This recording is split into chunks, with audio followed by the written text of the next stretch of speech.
আমরা মানুষকে বুকে হাত দিয়ে বলতে পারি আমরা দুর্নীতি করি না, আমরা চাঁদাবাজি করি না, আমরা করি না, চিন্তাই করি না, রাহাজানি করি না, টাকা পাচার করি না। এই স্বাধীন বাংলাদেশের সার্বভৌমত্বকে টিকিয়ে রাখার জন্য স্বাধীনতা উত্তর বাংলাদেশে যারা সবচেয়ে বেশি ভূমিকা রেখেছে এই দেশ মাতৃকার জন্য, তারাই হচ্ছে বাংলাদেশ ইসলামী ছাত্র শিবির এবং জামাতে ইসলাম।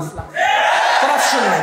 আয়না ঘরে গুম হয়ে দীর্ঘ সময় ধরে জীবন অতিবাহিত করা মানুষের ত্যাগ, এখান থেকে নাম না জানা অনেক মানুষ যারা পৃথিবীর আলো দেখেনি, ওই আয়নাঘর থেকেই যাদের বিদায় নিতে হয়েছে। আমরা অনেক মানুষের কথা জানি না যাদেরকে গুম করে রাখা হয়েছে। আমরা এখন সাক্ষী প্রমাণের ভিত্তিতে ট্রাইব্যুনালে কয়েকজন মানুষের কথা জানতে পারি যারা এত হিংস্র দানব যন্ত্র জানোয়ারে পরিণত হয়েছিল। আর্মি অফিসার হয়ে একজন মানুষের 1000-এর অধিক মানুষকে সে হত্যা করেছে।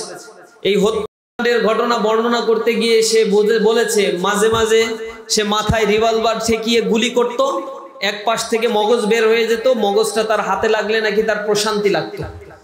এভাবে করে ঠান্ডা মাথার কিছু তৈরি করেছিল ফ্যাসিবাদী হাসিনা। এরকম নাম না জানা অনেক মানুষ যাদেরকে পৃথিবী থেকে চিরবিদায় নিতে হয়েছে এই ফ্যাসিবাদের রোশানলে পড়ে।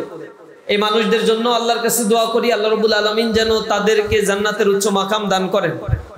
আমরা স্মরণ করছি যারা আহত হয়েছে, পঙ্গুত্ব বরণ করেছে, চোখ হারিয়েছে, পা হারিয়েছে, যাদের এই ত্যাগের বিনিময়ে নতুন বাংলাদেশ বিনির্মাণের স্বপ্ন আমরা দেখছি। আমরা তাদের জন্য আল্লাহ রাব্বুল আলামিনের কাছে দোয়া করি আল্লাহ যেন তাদেরকে শেফায়ে আজেলা শেফায়ে কামেলা নসিব করে দেন। প্রিয় উপস্থিতি, আজকে দুঃখ লাগে বাংলাদেশে এত রক্তের বিনিময়ে এই স্বাধীন বাংলাদেশের ইতিহাসে 54 বছরের ইতিহাসে 71-এর মুক্তিযুদ্ধ এবং পরবর্তী জুলাইয়ের এই অভ্যুত্থানেই শুধুমাত্র ম্যাসিভ পরিমাণে এবার এর ঘটনা ঘটেছে। তবে এক্সেপশনাল হচ্ছে 71-এর মুক্তিযুদ্ধে যখন অংশগ্রহণ করা হয়েছিল তখন পাকিস্তানের বিরুদ্ধে যুদ্ধ করেছিল বাঙালিরা বা বাংলাদেশের পূর্ব পাকিস্তান পশ্চিম পাকিস্তানের মধ্যে। কিন্তু এই জুলাই আন্দোলনে যারা আমাদেরকে শহীদ করেছে, আমাদেরকে পঙ্গুত্ব বরণ করিয়েছে, সে হচ্ছে এই দেশে থেকে আমার ট্যাক্সের টাকা খাওয়া প্রশাসন যারা বিলিয়ন বিলিয়ন ডলার পাচার করেছে। এই দেশ 240 বিলিয়ন ডলার শুধু পাচার করেছে। এরপরে 28 লক্ষ কোটি টাকার সন্ধান পাওয়া গিয়েছে।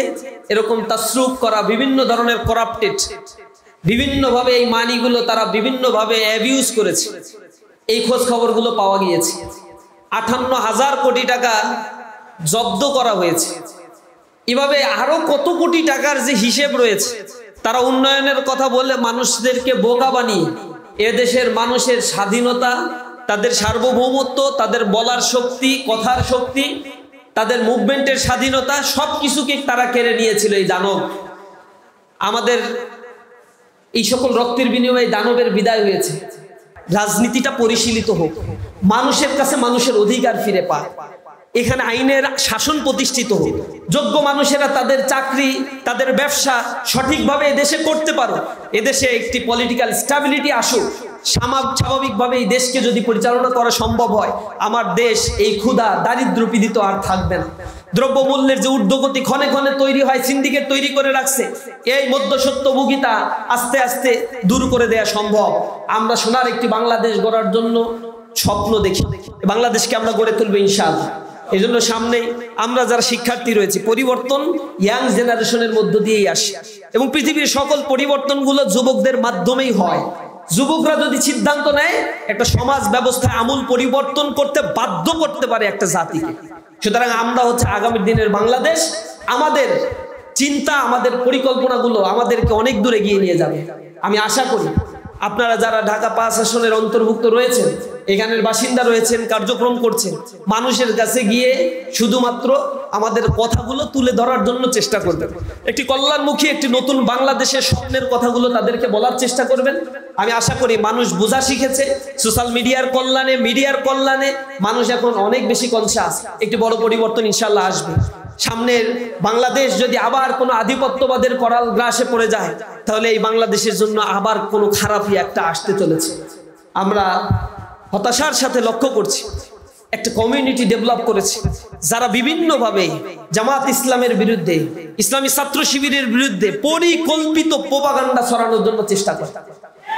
তাদের রাজনৈতিক এজেন্ডা নাই, এমন লেম এজেন্ডা, মিথ্যাচার এজেন্ডা ফেসবুক থেকে পাওয়ার পরে তাদের ভেরিফাইড পেজ থেকে তারা শেয়ার করে।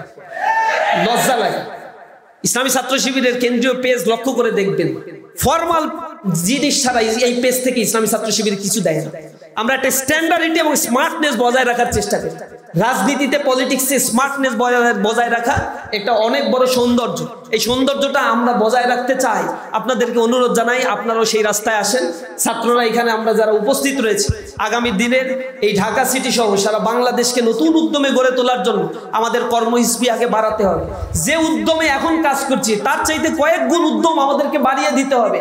ক্লান্তির অবসান ঘটাতে হবে। সত্যের সেনানীরা নেবে না তো বিশ্রাম, আমাদের সংগ্রাম চলবেই অবিরাম। আমরা বিশ্রাম নিব না। ঘুমিয়ে থাকলে আমার দিবস শেষ, রজনী শেষ হয়ে যাবে, সময়গুলো পার হয়ে যায়। কিন্তু সময়ের কাজ সময় যদি না করি, সময়ের 1 ফোর আর অসময়ের 10 ফোর পরবর্তীতে বুঝতে পারবেন। আমরা অনুরোধ জানাই, এখন ঘুমিয়ে সময় কাটানোর কোনো সুযোগ নাই। মানুষের কাছে যান, দাঁড়ে দাঁড়ে মানুষের কাছে কথাগুলো বলেন, মানুষের মনে সাহস সঞ্চার করেন। মানুষ আবার ভীত সন্ত্রস্ত হয়ে পড়েছে, আবার নেতৃত্বের জন্য তারা উন্মুখ হয়ে আছে। কারা তাদেরকে আগামী দিনের বাংলাদেশ গড়ার জন্য নেতৃত্বের আসনে তারাও সমাসীন হতে চায়, তাদের এজেন্ডা কি, তারা কি কথা বলতে চায়, তারা কিভাবে দেশকে গড়ে তুলতে চায়, এই কথাগুলো মানুষ শুনতে চায়, জানতে চায়। আজকে রিকশাওয়ালার কাছে, দিনমজুরের কাছে, খেটে খাওয়া ওই গ্রামের সেই অসচ্ছল কৃষকের কাছে গিয়ে আপনি জিজ্ঞাসা করেন, মানুষ আজকে আস্থা রাখছে জামাত ইসলামের প্রতি, মানুষ আজকে আস্থা রাখছে ইসলামের প্রতি।